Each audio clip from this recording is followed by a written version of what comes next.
Zaki, lagi baca buku apa? Rika, ini aku lagi baca buku Tan Malaka, Naat dari Republik Indonesia. Oh, apa itu? Ini adalah bukunya Tan Malaka, tapi sudah direkonstruksi dengan catatan kritis oleh ZNRS. Simpelnya, buku ini tuh sudah direkonstruksi supaya kita, anak-anak di zaman sekarang, bisa memahaminya. Kalau boleh tahu, ZNRS itu siapa sih? Yang aku tahu sih, ZNRS itu adalah seorang penulis, aktivis, juga dia bekerja di jurnalis di Narasi. Oh, berarti dia orangnya vokal banget ya? Iya, benar.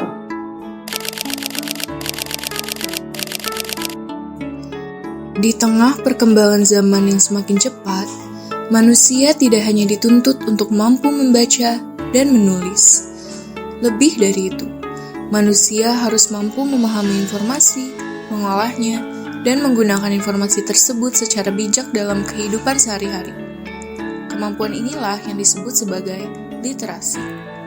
Secara sederhana, literasi adalah kemampuan seseorang untuk membaca, menulis, memahami, serta mengolah informasi.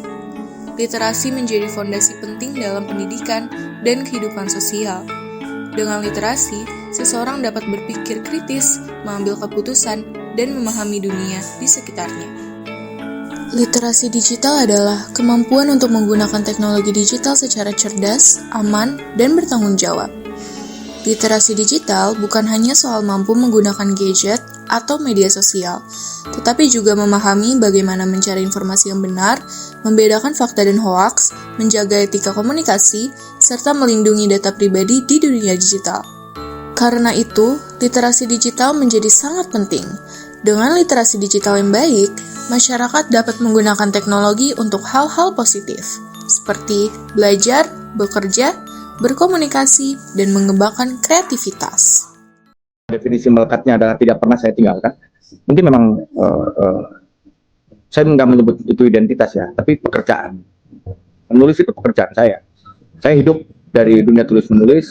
Saya masuk kuliah di hari-hari setelah Soeharto lengser ya.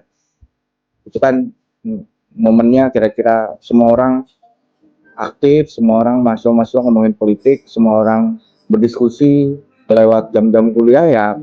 Banyaknya para aktivis, para pegiat UKM, unit kegiatan mahasiswa, diskusi-diskusi, baik diskusi di internal maupun diskusi di eksternal kampus. Nggak punya banyak pilihan di antara kami gitu.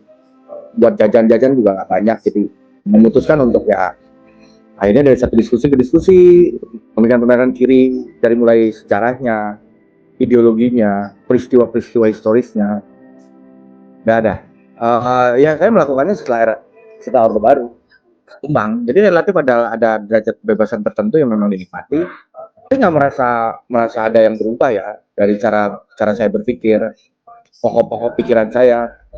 Terus saya merasa tidak terlalu banyak berubah. Cara bersikap, cara apa yang perlu dilakukan dan yang tidak perlu dilakukan, apa yang penting hari ini dan kurang penting hari ini, beda dengan apa yang penting dan kurang penting di 5 tahun lalu, 10 tahun lalu. Sebetulnya nggak ada orang yang seolah-olah kritis dan benar-benar kritis. Kalau ada satu istilah, kalau semua hal di challenge, semua hal ditantang, semua hal ditolak, itu bukan kritis sebetulnya, itu kontrarian. Beberapa orang menganggap demokrasi itu perlu atau tidak. Beberapa orang nggak perlu berpikir lagi, karena perdebatan tentang demokrasi itu sudah matang sekali. Argumennya udah banyak, dibangun kira-kira dari, bahkan kalau mau ngelacak dari Athena berarti udah hampir 2.500 tahun yang lalu perdebatannya. Kalau kita konsisten dengan definisi berpikir kritis adalah mengambil sikap dan bertindak berdasarkan proses memaksimalkan dan mengoptimalkan akal budi kita, itu tuh nggak mungkin dilakukan terus-menerus. Nah itu bersikap kritis. Kalau kontrarian beda lagi. Kalau kontrarian tuh ya asal kontra aja. Semua hal di-challenge, semua hal dilawan, semua hal ditentang. Itu yang mungkin beberapa orang menganggap ya kritis atau seolah-olah. Banyak banget anak-anak SMP sekarang yang udah kenal Tan Malaka. Zaman saya nggak ada. Jadi bagus literasi generasi sekarang. Gitu. Lebih bagus dari sebelumnya. Bahwa kebodohannya jauh lebih banyak, bisa kita cek. Tapi bagaimana meningkatkan literasi itu bukan pekerjaan saya, bukan pekerjaan kalian.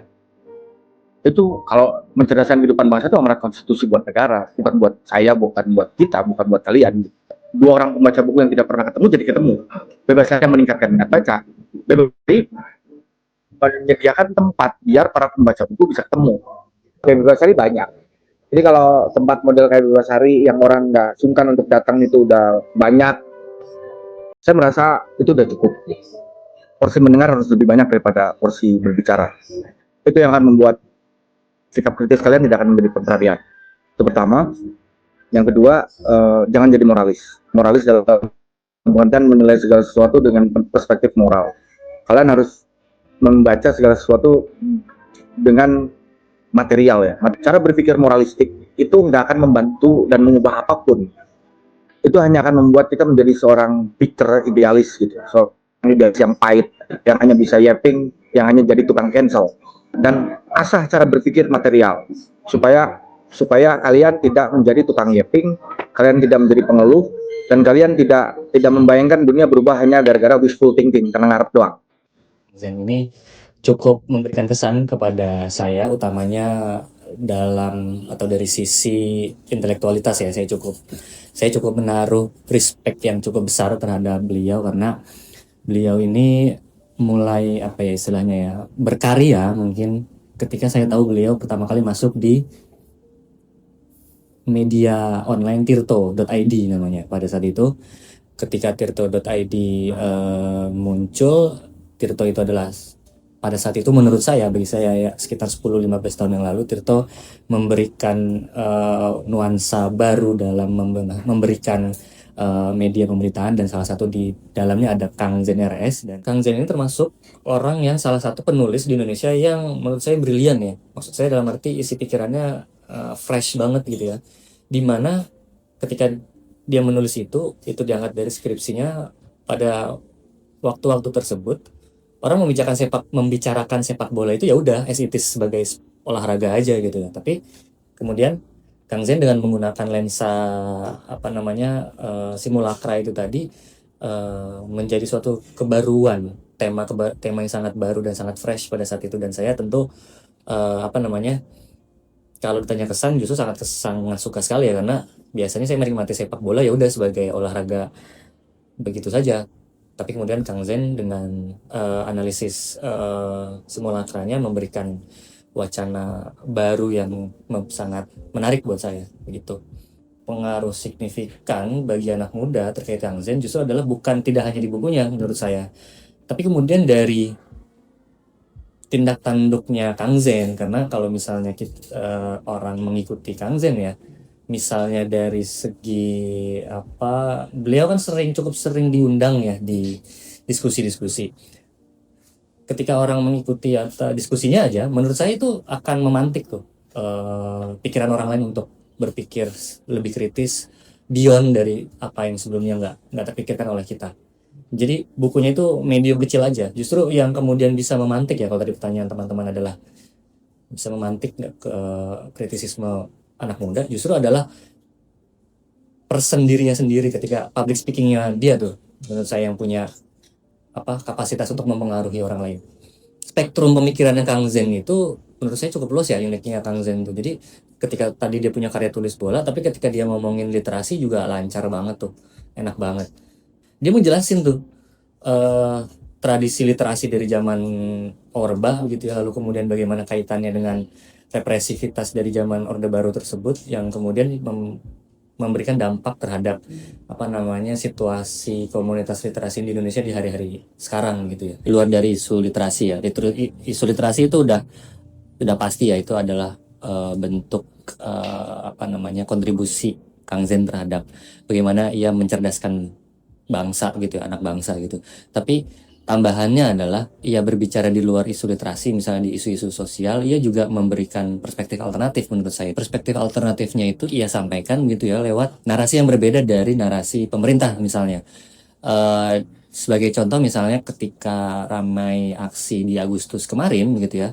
Tapi kalau saya tidak salah ingat, Kang Zen itu juga cukup memberikan komentar di sana dan dia memberikan selayaknya seorang warga negara yang memang memberikan perhatian dan pikirannya untuk bagaimana seharusnya atau idealnya dari sisi warga negara begitu ya, ketika ketika negara ini membuat suatu kebijakan atau tokoh atau individu-individunya kebablasan begitu ya, lalu Kang Zen sebagai warga negara menjalankan fungsinya sebagai warga negara begitu ya, kontrol sosial dalam hal ini. Kalau dalam konteks ilmu keluarga negara, civic education, fungsi kontrol sosial itu kan ada terletak pada masyarakat sipil begitu ya, dan menurut saya kontribusi Kang Zen itu ada pada bagaimana ia memberikan opini dan argumentasinya ketika terjadi isu sosial. Awal kenal itu awal tahun sih saya, karena saya memang suka main ke Bebasari dan saya ngasih banyak masukan ke Zen RS, mulai dari hal yang saya baca dalam buku yang disunting oleh Mas Zen, dan Mas Zen mulai mengajak saya untuk banyak bermain ke toko buku Bebasari, dan ya mulai dari situlah saya mulai nyaman. Awalnya karena saya suka berkunjung ke banyak toko buku. Nah, saya tahu Bebasari ini ya jelas-jelas dari sosmed. Saya mencoba mencari buku-buku di sini, dan ternyata yang punya Bebasari itu Mas Zen sendiri. Kalau saya sih suka dengan Mas Zen itu dari berbagai video-video YouTube yang saya tonton sih. Untuk karya, jujur baru mulai membacanya. NDRI ya, Narde Republik, dan yang jelas saya baru pre-order ada karya Tan Malaka yang belum dipublikasikan di Indonesia, yaitu dari pengasingan ke pengasingan, yang juga disunting oleh Mas Zen. Buku Narde Republik itu sesuai dengan judulnya, edisi kritis, yang dimana dalam edisi kritis itu banyak hal-hal yang dijelaskan bagaimana intelektual di Asia yang selalu merasa pintar untuk menjelaskan atau memahami segala sesuatu, dan di dalam buku itu juga dijelaskan sangat detail gitu bagaimana latar belakang pendidikan Tan Malaka atau penulis di awal abad ke-20 yang memang bahasanya sangat sulit dipahami gitu, terutama bahasa Indonesia, karena memang latar pendidikan penulis di masa itu ya lagi-lagi bahasa Belanda. Jadi di situ banyak disinggung juga berbagai kekurangannya, tidak seolah-olah mengagungkan bagaimana sosok Tan itu dia berjuang untuk membangun konsep republik yang seperti yang kita lihat di YouTube ya, salah satu contohnya Malaka Project lah, tidak seperti itu. Buat saya oke banget sih, sangat cocok untuk dibaca lah karya Mas Zen. Kalau kontroversi jelas nggak ada lah, semua orang udah tahu Tan itu siapa. Yang diungkapkan di dalam buku itu ya lagi-lagi intelektual Asia yang merasa dirinya selalu benar. Buatku tuh kayak menyadarkan bahwa ya kita di negara dunia ketiga, apa sih yang harus dibanggain? Kenapa kita harus merasa besar gitu loh di dunia ketiga? Apa salahnya sih kita saling menjaga hubungan baik dengan tetangga, sesimpel itu. Sebenarnya kita bisa loh seperti itu. Nggak harus merasa diri kita itu paling berpengaruh di masyarakat. Hanya satu sih, tulisannya kekecilan. Nasi itu menurut saya dia salah satu inspirasi saya juga. Jadi wisata berbesar itu awalnya dari bisa dibilang TikTok. Kemudian sempat ngeliat stalking kan, oh menarik nih buku nih, karena isinya kan ya beragam macam buku kan isinya. Dia dari Instagram boleh, dari TikTok juga bisa dibilang tahu dari semua jadi tahu tentang hal berbahasa ini. Berapa ya ada yang masih minim literasi tersebut. Ya harusnya mereka tuh bisa lebih wise, lebih tahu kayak gimana mereka cara berpikir kritis, terus menyampaikan sesuatu dengan kritis, terus menyampaikan pendapat itu secara tepat. Ya kalau bisa untuk anak muda sih berbanyak untuk baca buku lah, datang ke Berbahasa Hari ini.